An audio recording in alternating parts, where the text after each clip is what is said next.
Guys, मेरा नाम है रोहित और आप देख रहे हैं लर्न इन्वेस्टमेंट। तो आज की वीडियो काफ़ी ज़्यादा इंटरेस्टिंग होने वाली है उन लोगों के लिए जो काफ़ी टाइम से ऐसे स्टॉक का वेट कर रहे थे, लॉन्ग टर्म के लिए, मिड टर्म के लिए और साथ साथ एक शॉर्ट टर्म के लिए। तीनों टर्म्स के लिए एक ऐसा स्टॉक लेकर आया हूँ जो काफ़ी अच्छी रैली यहाँ पे दे सकता है। उससे पहले डिस्कस करेंगे एक इंपॉर्टेंट चीज़, वो है कि जो हमने एक साल पहले स्टॉक शेयर किया था, आज के दिन ही क्या वो कैसी परफॉर्मेंस दे रहा है, जैसा हमने डिस्कस किया था वैसे परफॉर्मेंस दे रहा है कि नहीं दे रहा। क्योंकि ये जो दिवाली पिक स्टॉक है ये काफ़ी ज़्यादा इंपॉर्टेंट होता है। ठीक है, तो एक बार पुराने स्टॉक को देख लेते हैं। देखिए, आज से एक साल पहले मैंने 2 स्टॉक शेयर करते थे दिवाली मुहूर्त के हिसाब से। ठीक है, 2022 में पहला स्टॉक था बैंक ऑफ महाराष्ट्र, दूसरा शेयर था हमारा इलेक्ट्रो स्टील कास्टिंग। ठीक है, 39 के आसपास ये ट्रेड कर रहा था इलेक्ट्रो कास्टिंग। अगर आप इसको देखोगे इलेक्ट्रो स्टील में 39 के आसपास शेयर किया था। यहाँ पे मैंने बताया था कि एक अच्छा खासा इसमें पैटर्न बन रहा था, जिसमें कि यहाँ पे शोल्डर्स बन रहे थे, एक हेड बन रहा था और अच्छा खासा इसका एक टारगेट था जो कि 70 रुपये के आसपास था। इसके बाद भी मैंने एक अपडेट वीडियो भी दिया था, मैंने आपको समझाया था कि अच्छा अभी भी स्टॉक में अच्छा मोमेंटम है, अच्छा खासा अपसाइड ट्रेंड है और रैली दे सकता है। तो अभी आप देखोगे तो ऑलमोस्ट 140% तक का रिटर्न दे चुका है और अभी भी इसमें पूरी और पॉसिबिलिटी और अच्छा रिटर्न यहाँ पे दे रहा है। जो होल्ड करके बैठे थे अभी भी वो होल्ड कर सकते हैं, कोई इसमें प्रॉब्लम नहीं है। ठीक है, उसके बाद हमने बात की दूसरे स्टॉक की जो कि बैंक का था, जो कि हमारा महाराष्ट्र बैंक था। ठीक है, वो स्टॉक हमने शेयर किया था 16-17 रुपये के आसपास का। उसमें भी अगर आप देखोगे तो ऑलमोस्ट 170% का इसने रिटर्न बनाया था हाई, और 150% के आसपास का अभी भी आप देखोगे तो रिटर्न अभी चल रहा है और स्टॉक काफ़ी ज़्यादा स्ट्रॉन्ग है। अभी आप देखोगे तो वॉल्यूम जो डिक्रीज हो रहा है, दैट मीन कि जो भी वॉल्यूम्स है, सेलिंग का प्रेशर है वो डिक्रीज हो जाएगा और यहाँ से फिर एक अपसाइड ट्रेंड यहाँ से देखने को मिल सकता है। स्टॉक काफ़ी अच्छा है अभी भी, जिसको अगर लॉन्ग टर्म के लिए होल्ड करना है वो होल्ड कर सकते हैं। बाई का लेवल बहुत अच्छा स्ट्रॉन्ग है। अगर आप करंट प्राइस से भी देखोगे ना, तो करंट प्राइस से भी इसमें अच्छा खासा मोमेंटम यहाँ पे देखने को मिल रहा है। करंट प्राइस से भी अगर आप देखोगे तो ऑलमोस्ट अगर 20% का रिटर्न यहाँ पे है। ठीक है, इसी चीज़ को देखते हुए मैंने सोचा कि दिवाली पिक के लिए अगर एक और स्टॉक लेकर आया जाए 2023 के लिए। ठीक है, तो आज का स्टॉक जो होने वाला काफ़ी ज़्यादा इंटरेस्टिंग होने वाला है, बहुत ज़्यादा लर्निंग मिलने वाली है। स्टॉक का नाम क्या है देखिए, वो देख लेते हैं। तो यहाँ पे प्रेरणा इंफ्रास्ट्रक्चर लिमिटेड लेकर आया हूँ। स्टॉक जो है 27 रुपीज़ के आसपास का ट्रेड कर रहा है, कोई पैनी स्टॉक नहीं है। ठीक है, कंपनी जो है स्मॉल कैप कंपनी है। ठीक है, 98 करोड़ की कंपनी है, ऑलमोस्ट मार्केट कैप से 98 करोड़ का है। पर लेकिन जो स्मॉल कैप कंपनी होती है उनमें कुछ ना कुछ नेगेटिव फ्लैग्स होते हैं, तो वो आपके लिए इंपॉर्टेंट है, वो आपको समझना है कि आपके लिए इंपॉर्टेंट है कि नहीं वो नेगेटिव फ्लैग। ठीक है, अगर मैं पी की बात करूँ, देखो 11 का पी है यहाँ पे, 22 का यहाँ पे अगर आप देखो परसेंट वाइज में भी, तो रिटर्न ऑफ इक्विटी यानी कि अपने इन्वेस्टर्स को ना 28% का रिटर्न यहाँ पे बना के दिया है। कैपिटल एम्प्लॉयड अगर आप देखो तो 22% के आसपास का ये भी निकल के आता है, सेम भी निकल के आता है, तो इसमें भी अच्छा खासा रिटर्न बना के दिया है। बुक वैल्यू 27 रुपीज़ की है, करंट वैल्यू 27, मतलब कि ऑलमोस्ट सेम प्राइस पर अभी भी ट्रेड करता आपको देखने को मिल जाएगा। डिविडेंड कुछ मिलता नहीं है, फेस वैल्यू 10 का है, काफ़ी अच्छा फेस वैल्यूज़ है। कंपनी जो है पूरी तरह से रिटेल एस्टेट प्रोजेक्ट्स में, यानी कि जो कि हमारे रियल एस्टेट का काम होता है, सारा वो देखती है। अभी आपको पता होगा कि आपको अगर घर भी लेने जाना है, कोई भी कमर्शियल या फिर रेजिडेंशियल में भी अगर आप देख रहे हो, तो उसमें भी बहुत ज़्यादा प्रॉब्लम है। क्यों प्रॉब्लम है? क्योंकि देखिए लोगों को सही प्राइस नहीं मिलता, पहला पॉइंट। दूसरा पॉइंट क्या है कि आज के टाइम पे घर लेना बहुत ज़्यादा मुश्किल है। चाहे कोई भी प्रॉपर्टी देख रहे हो, चाहे वो बिल्डिंग देख रहे हो, कुछ भी देख रहे हो, तो बहुत ज़्यादा मुश्किल है लेने के लिए। इसीलिए से अभी रियल एस्टेट काफ़ी ज़्यादा कमज़ोर चल रहा है। बट लेकिन आने वाले टाइम पे ये मार्केट भी है जो बूम कर सकता है, क्योंकि देखिए हर किसी का एक सेक्टर होता है, हर किसी का एक टाइम पीरियड आता है। रियल एस्टेट पहले बहुत अच्छा था, अभी थोड़ा साइडवेज है मार्केट। अभी लोग इतना तो इन्वेस्टमेंट नहीं कर रहे हैं, स्टॉक पे ज़्यादा इन्वेस्टमेंट कर रहे हैं, बट मेरे को लगता है इन फ्यूचर इसके अंदर भी इन्वेस्टमेंट बढ़ सकता है और ये जो पर्टिकुलर स्टॉक से अच्छी खासी रिलीज दे सकता है। ये होगी लॉन्ग टर्म के लिए। अब बात करते हैं प्रॉफिट एंड लॉस में। देखिए प्रॉफिट एंड लॉस में अगर आप देखोगे तो सेल्स अगर 2012 में देखो तो 7 करोड़ के आसपास की सेल्स थी। अभी आप देखोगे तो ऑलमोस्ट जो सेल्स है वो डबल हो चुकी है, 17 करोड़ के आसपास अभी दिखाया 2023 में। पिछले 12 महीने के भी अगर आप देखोगे तो 15 करोड़ के आसपास की सेल्स चल रही है अभी तक। नेट प्रॉफिट अगर आप देखोगे तो 9 करोड़ का नेट प्रॉफिट है। ऐसा नेट प्रॉफिट आपने पहला देखा भी नहीं है इसमें। ठीक है, तो काफ़ी दोगुना तिगना यहाँ पे नेट प्रॉफिट यहाँ पे जनरेट होता हुआ देखने को मिलेगा। 2022 में जो 6 करोड़ के आसपास का नेट प्रॉफिट था, अभी भी 9 करोड़ यानी 10 करोड़ के आसपास का टच कर चुका है। ऐसा नहीं कंपनी ने टैक्स नहीं पे आउट किया है, देखिए कंपनी ने अच्छा खासा अपना टैक्स भी दे दिया है। टैक्स देने के बाद भी कंपनी के हाथ में अच्छा खासा प्रॉफिट निकल के आया है। दैट मीन कि कंपनी काफ़ी स्ट्रॉन्ग है, अच्छा खासा प्रॉफिट जनरेट कर रही है। दैट मीन कि इन्वेस्टर्स का पैसा भी यहाँ पे बन सकता है। अगर 22% रिटर्न भी अगर आपको सालाना मिल रहा है तो मेरे को लगता है बहुत अच्छी बात है। मार्केट से इतना भी रिटर्न अगर आपको मिल रहा है तो बहुत अच्छा यहाँ पे प्रॉफिट देखने को मिलता है। मार्जिन अगर आप देखोगे तो कंपनी का मार्जिन काफ़ी अच्छा 66% का मार्जिन है। मार्जिन में ग्रोथ है। देखो पहले जो मार्जिन 5% था, जो 1-1.5% के आसपास का था, पहले जो लॉस में मार्जिन था, अभी यहाँ पे पूरा देखोगे तो काफ़ी अच्छा यहाँ पे मार्जिन देखने को मिलता है। 67% तक के आसपास का मार्जिन है। तो मार्जिन ग्रोथ होती है, सेल्स ग्रोथ होती है, तो नेट प्रॉफिट जो है वो 3 टाइम्स 4 टाइम्स 5 टाइम तक भी ग्रोथ दिखा सकता है, और वैसे ही यहाँ पे दिखा रहा है। तो काफ़ी अच्छा स्ट्रॉन्ग है, प्रॉफिटेबल कंपनी है। बैलेंस शीट में अगर आप देखो तो 62 करोड़ का कंपनी के अकाउंट में पैसा पड़ा हुआ है, कर्जा बिल्कुल नहीं है, 0 करोड़ का कर्जा है, कोई टेंशन ही नहीं है, कर्जा फ्री कंपनी है, डेट फ्री कंपनी है। इसके अलावा अगर आप देखोगे तो कैश फ्लो से पहले बार इन्वेस्टर्स होल्डिंग दिखा देता हूँ। देखिए यही एक नेगेटिव फ्लैग अगर आप देखोगे तो ये मिलता है। 2020 में अगर आप देखो तो 48% की होल्डिंग थी, बट लेकिन कंपनी की होल्डिंग्स यहाँ पे बढ़ी है, प्रोमोटर होल्डिंग बढ़ी है, 66% की हुई है। पिछले मार्च क्वार्टर में यहाँ पे अगर आप देखो सितंबर क्वार्टर में वो चलते हैं, देखो सितंबर क्वार्टर में 66% की होल्डिंग थी, यहाँ पे 66% की हो गई। 2021 सितंबर में आप देखो तो 53% की होल्डिंग थी प्रोमोटर्स की, वो बढ़ के इतनी हो चुकी है। रिपब्लिक इन्वेस्टर्स की होल्डिंग यहाँ पे डायल्यूट हुई है। दैट मीन कि स्टॉक के अंदर उनको पता है प्रोमोटर्स को कि अभी मोमेंटम नहीं है, बट लेकिन आने वाले कुछ सालों में मोमेंटम बन सकता है, क्योंकि लोग क्या है कोशिश कर रहे हैं रिटेल में, यानी कि रेजिडेंशियल मार्केट में इन्वेस्ट करने के लिए, ताकि वो अपना घर ले सके।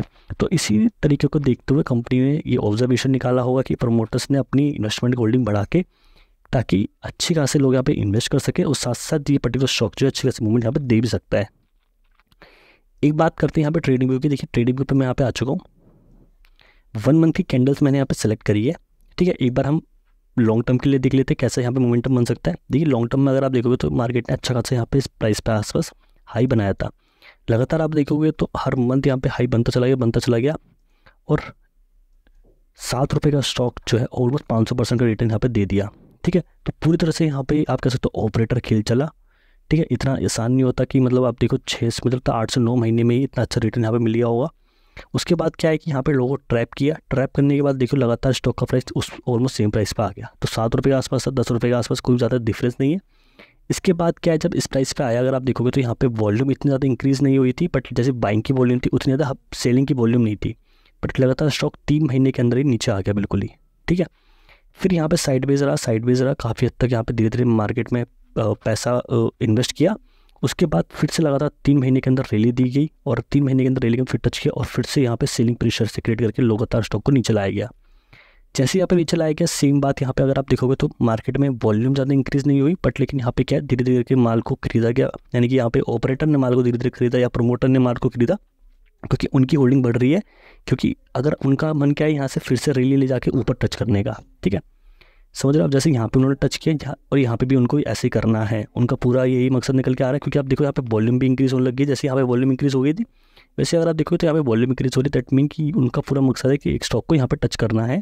ये तो पहला टारगेट है, इसके ऊपर भी जा सकते हैं वो लोग। हो सकता है कि 4-5 महीने में 3-4-5-6 गुना परसेंट का रिटर्न, जैसे यहाँ पे 500% का रिटर्न बनाए, हो सकता है कि यहाँ से 500% का रिटर्न बन सकता है। क्योंकि देखो जो प्रॉफिट है, कंपनी प्रॉफिटेबल है, कोई लॉस मेकिंग कंपनी तो है नहीं है। अगर प्रॉफिटेबल कंपनी है दैट मीन कि स्टॉक के अंदर मोमेंटम बन सकता है। अगर हम यहाँ तक का भी टारगेट देके चलते तो 60% का रिटर्न है, और मेरे को ऐसा लगता है कि 60% कुछ भी नहीं है स्टॉक के लिए। स्टॉक मुझे लगता है कि आने वाले टाइम पर 200-300% तक का रिटर्न कहीं नहीं गया इसके लिए। तो मेरे को लगता है कि 200% भी अगर हम लेके चलते हैं तो कोई बहुत बड़ी बात निकल के नहीं आ रही है। क्यों 200% में बोल रहा हूँ मैं आपको बता देता हूँ। देखिए यहाँ तक जब स्टॉक आया, अगर आप यहाँ पे देखोगे 2020 अगस्त की बात है, ठीक है। ये तो पूरा पेंडेमिक का सीन समझ लो आप। तो यहाँ पे भी अगर देखो तो वॉल्यूम काफ़ी ज़्यादा इंक्रीज़ नहीं थी, बट लेकिन वो धीरे धीरे करके प्रमोटर्स ऑपरेटर अपना माल खरीदते चले गए, धीरे धीरे करके माल खरीदा। उसके बाद लगातार यहाँ पे अच्छी खासी न्यूज़ मुझे लगता है मार्केट में दी होगी, सर्कुलेट करी गई होगी। उसके बाद लगातार स्टॉक में अगर आप देखोगे तो अच्छी खासी बाइंग आई। बाइंग करने के बाद मार्केट थोड़ा साइडवेज हो गया। साइडवेज होने के बाद अगर आप देखोगे तो यहाँ पे अभी भी बाइंग वॉल्यूम इंक्रीज़ हो रही है, बाइंग वॉल्यूम काफ़ी अच्छी है। यहाँ पे भी हर रोज़ और सॉरी हर मंथ अगर मैं बोलूँ, ठीक है, हर मंथ अगर आप देखोगे तो एक के ऊपर ही क्लोजिंग हो रही है, ठीक है। डाउन साइड पे कहीं क्लोजिंग नहीं हो रही है, एक के ऊपर ही क्लोजिंग हो रही है। दैट मीन कि धीरे धीरे धीरे करके स्टॉक को ऊपर ले जाया जाएगा, और एकदम से रिलीज दी जा सकती है इस पर्टिकुलर स्टॉक के अंदर। 200-300% इसके लिए कोई बड़ी बात नहीं। जैसे आपको यहाँ पे 500% तक का रिटर्न मिला, यहाँ पे भी आपको 400-500 रिटर्न मिला। यहाँ से भी अगर आप देखो तो अच्छा खासा रिटर्न देख सकता है, क्योंकि स्टॉक प्रॉफिटेबल दे रहा है। ये तो होगी लॉन्ग टर्म की। शॉर्ट टर्म में अगर मैं बात करूँ, देखिए शॉर्ट टर्म में भी अगर हम देखेंगे तो यहाँ से मुझे लगता है कि पहला टारगेट ये बन सकता है। क्यों बन सकता है शॉर्ट टर्म के लिए? अगर हम शॉर्ट टर्म में चलते हैं, यानी कि वीकली कैंडल पे चलते हैं, ठीक है। तो वीकली कैंडल पे अगर आप यहाँ पे आओगे, इसको मैं थोड़ा सा एक्सपेंड कर लेता हूँ। एक अप साइड में अगर आप आओगे तो अप साइड में अगर मैं ये लेवल ले लेता हूँ, अप साइड में ये पर्टिकुलर लेवल ले लेता हूँ, ठीक है, और डाउन साइड में एक ये लेवल ले लेता हूँ, ठीक है। ठीक, अगर आप ये लेवल देखो तो यहाँ पे अच्छी खासी एक हफ्ते में काफ़ी बढ़िया है। यहाँ पे एक हफ्ते के अंदर ही मुझे लगता है कि ऑलमोस्ट 40-50% का गेन आपको देखने को मिल जाएगा। तो ये स्टॉक जो है काफ़ी ज़्यादा वोलेटाइल है, ठीक है। 50% का रिटर्न मिला और फिर लगातार स्टॉक जो है दोबारा डाउन आ गया। दोबारा डाउन होने के बाद मार्केट में फिर से बाइंग वाइंग धीरे धीरे करके यहाँ पे एक्यूमुलेट हुआ और फिर लगातार 50% का रिटर्न आया। फिर देखो यहाँ पे आया, फिर 50% का रिटर्न आया। क्यों ऐसी पर्टिकुलर स्टॉक इसमें ऐसा हो रहा है? तो मुझे क्या लगता है कि ये जो लेवल है धीरे धीरे करके ऊपर जा सकता है और ऊपर जाके हम अपना पहला टारगेट जो है ऑलमोस्ट 30% का गेन जो है, इसको मैं एक बार रिमूव कर देता हूँ। तो हमारे लिए क्या है कि हमारे लिए काफ़ी अच्छा है ऐसा स्टॉक। देखिए जो स्टॉक वोलेटाइल होता है और हमें उसको ये पता चल जाए कि कहाँ पे बाय करना है और कहाँ पे एग्जिट, तो बहुत ज़्यादा ईजिली बन जाता है उसको ट्रेड करना। तो अगर मैं शॉर्ट टर्म में भी देखूँ, मतलब कि महीने भर के लिए भी देखूँ, महीने मतलब 1 से 3 महीने के लिए भी देखूँ, तो 1 से 3 महीने में अगर आप देखो 30% रिटर्न कहीं नहीं गया, क्योंकि स्टॉक मुझे लगता है कि यहाँ तक जाएगा। यहाँ से अगर नीचे भी आता है तो हम क्या कर सकते हैं, यहाँ पे फिर से बाय कर सकते हो। क्यों बाय कर सकते हो, देखो समझो। इसलिए अगर यहाँ पे ऊपर गया तो यहाँ से सेलिंग प्रेशर नीचे आया, पर काफ़ी टाइम लगा उसको नीचे आने में। क्यों? क्योंकि यहाँ पे बायर्स एक्टिवेट है, उनका मन था कि ऊपर ले जाने का, बट लेकिन स्टॉक नहीं गया। जब इसके क्लोजिंग दी थी फिर लगातार नीचे आ गया। यहाँ पे भी देखो ऊपर जाने की कोशिश करी बट क्लोजिंग नहीं दी, यहाँ पे भी ऊपर जाने की कोशिश करी बट नहीं दी, सेलिंग आ गई नीचे, फिर नीचे आ गया। यहाँ पे भी देखो ऊपर लेने की कोशिश करी, नहीं गया, फिर नीचे आ गया। अभी भी क्या देखो ऊपर टच किया पर नहीं ले जा पाया, फिर नीचे आ गया। हमें क्या लगता है, देखो ऊपर तो जाना ही है इसको। देखो जब कोई दीवार को बार बार ठोकर मारेगा या फिर कोई हथौड़ा मारेगा तो वो लूज हो जाती है, टूट सकती है। तो यहाँ पे यही हो रहा है, इसको तोड़ने की कोशिश कर जा रही है पर ये टूट नहीं रही है, ठीक है। और यहाँ पे क्या है कि अगर ये टूट गई दीवार, ठीक है, अगर ये टूटती है तो मुझे यहाँ लगता है कि यहाँ तक का रिटर्न मिल सकता है प्यार से, और यहाँ पे हम एग्जिट कर सकते हैं। और अगर एग्जिट करने के बाद नीचे भी आएगा तो हम यहाँ पे बाय कर सकते हैं, क्योंकि यहाँ पे बायर्स को कोशिश है ऊपर ले जाने की। और अगर यहाँ से फिर से भी नीचे आएगा तो हम यहाँ पे एवरेजिंग आउट कर सकते हैं।